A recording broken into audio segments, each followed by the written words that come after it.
So variety is the spice of life when it comes to running shoes. I mean, we have an article here. It's kind of an older article, but it still makes sense today that there's a 39% less risk of injury through rotation of shoes. I'll link to that in the description.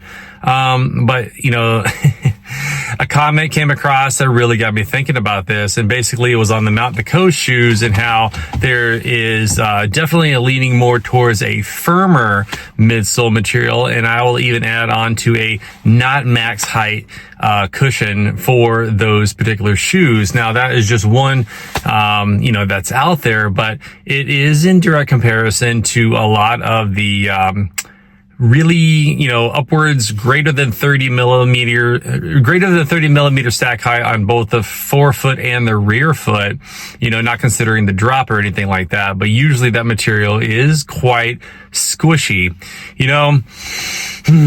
It's possible that, by running on too much, if all of the running shoes, even if you are rotating more than one pair for a different style or anything like that, is basically the same durometer, right? It's the same firmness or softness in this case, whether it's firm or soft.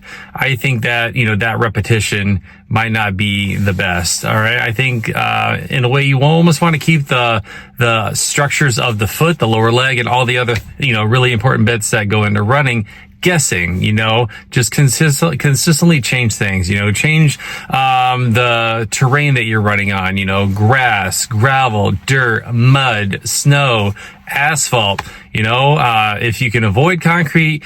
But, I totally understand. But even with that, maybe even getting that extra stimulus back into the feet, might not be such a bad thing in certain degrees. Walking on a protected and safe, barefoot environment, or a track, slowly working your way into it. And then, maybe the next time running in those, really, high stack height, super blast 2s or whatever it is, just really, changing things on a constant basis so that one area of the foot and the ankle isn't constantly required for running. If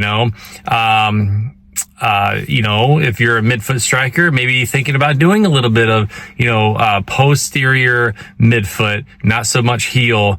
I was running today and I'm thinking like, is this a heel strike? And I'm consciously coming down what I think is my heel, but I think that by the time my foot arrives, it's more of a true midfoot plant and then back. That for a heel strike, I think you really need to overextend, and that is a different topic, and that just kind of gets us into trouble when we start overreaching, beyond our capacity. But I just think about variety is the spice of life when it comes to running and reducing running injury. And there are some articles out there to kind of back that stuff up. Heard it mentioned a bunch of times at the conference, and I wanted to pass that along to you guys here because, hey, we're all, trying to run injury, reduced, bring injury to an irreducible minimum. That's not zero. That's not 100%. But it is doing our dangest to keep it low. All right. Hopefully everybody's staying warm. Appreciate you watching. Thanks for watching, and I'll catch you in the next one.